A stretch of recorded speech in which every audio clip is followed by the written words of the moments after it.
The Dilruba is made from a wood called tun. The first step is shaving the block of wood, which will be used to make the sound box. Next, the pattern of the Dilruba is traced onto the wood and measurements are taken to create its shape. The actual transformation begins with carving out the sound box. Once the sound box has been carved, the same steps are taken to make the fingerboard for the Dilruba.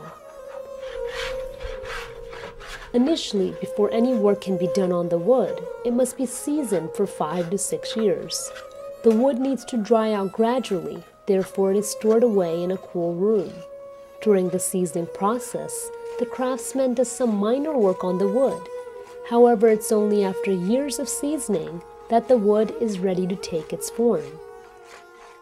Joining together the sound box and fingerboard is a crucial step. All measurements need to be precise.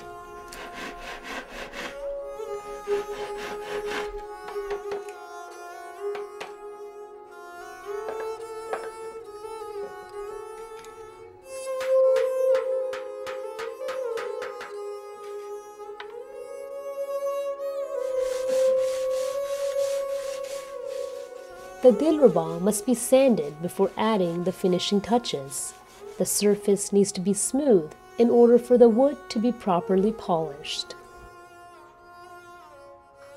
The sound box is then covered with goat skin.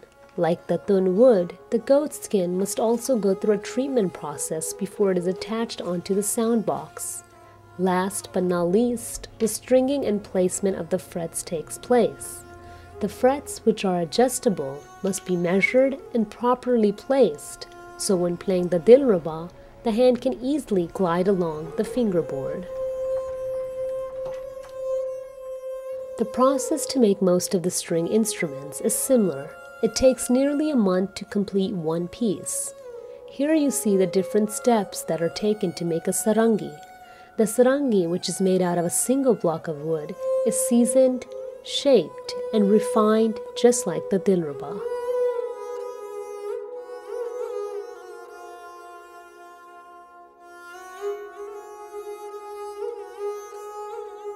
Carving, hammering, sanding, polishing, no doubt it's hard work, and learning to play a string instrument is no different. Initially, the learning curve seems pretty steep. However, most feel the outcome is worth their time.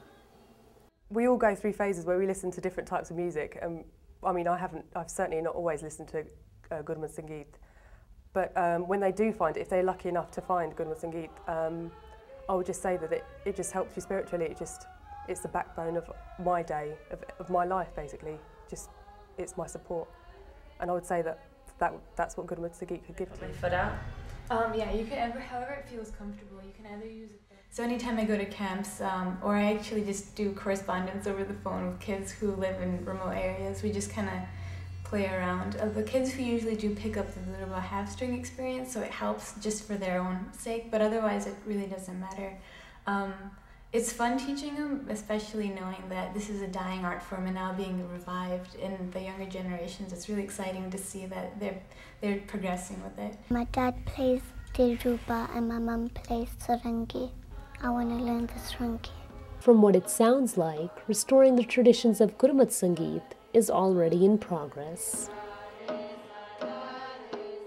And for those who feel they've missed the train, remember, it's never too late to learn music or any of the arts. I'm a living example at my age. I'm just beginning the sarangi and I'm keeping up and I'm enjoying it a lot.